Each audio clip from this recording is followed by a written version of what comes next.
Nəyə görə terapiyada birinci mövzu ana mövzusudur? Çünki emosional olaraq anadan ayrılmamış insan yetkin bir şəxsiyyət ola bilməz. Ona görə də ən birinci çalışmalı olduğumuz mövzu ana ilə bağlı travmadır. Ana bu həyatda bizim ilk münasibət qurduğumuz insandır. Ana ilə olan bizim problemlərimiz bizim həyatımızın müxtəlif sahələrində özünü göstərir. Anadan emosional separasiya dedikdə anadan fiziki olaraq ayrılmaq və yaxud da ananı həyatdan çıxartmaq demək deyil. Əksinə, ana ilə harmonik, gözəl münasibətlərin olması deməkdir.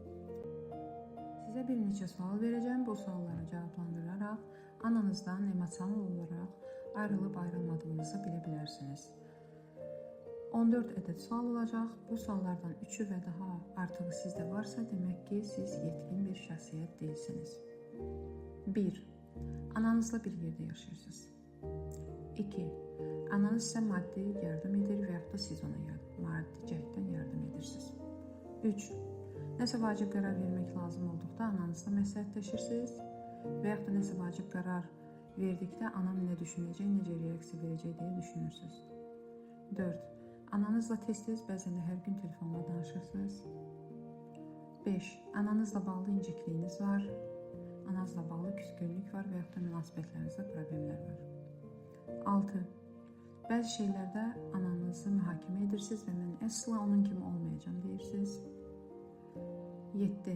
Emosiyalarınızı, duyğularınızı nəzarət edə bilmirsiniz, kontrol edə bilmirsiniz və başqaları sizi rahatlıqla özünüzdən çıxarda bilir. 8. Şəxsi sərhədləriniz yoxdur, insanlar sizə qarşı hədlərini rahatca aşa bilirlər. 9. Bəzi hallarda eyni ananız kimi reaksiya verirsiniz. 10. Uşaqlarınızı həddindən artıq qoruyursunuz, uşaqlarınıza yapışmısınız, hiperqəyyumluq edirsiniz. 11.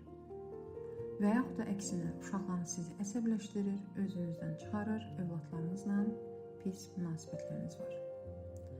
12. Həyat yoldaşınız və ya partnyorunuz hansısa asıqlıqları var. Sigaret, içki, qumar, oyun, qadın və s. Sizin ananızdan emosional asıllığınız olduğu üçün özünüzə eyni səviyyədə olan, başqa asıllıqları olan partnyorunuzu həyatınıza çəkmişsiniz. 13. Mama uşağı və yaxud da ana quzusu partnyorlar qarşınıza çıxır. Və 14. Sonuncu, qaynana problemi həyatınızda var.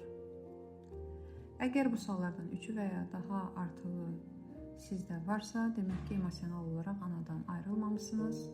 Bunu etmək üçün illərlə psixoterapiya və yaxud da sadəcə bir həftəlik şuuraltı alətlər vasitəsilə öz üzərində işləmək lazımdır. Daha ətraflı məlumat almaq üçün mənə müraciət edə bilərsiniz.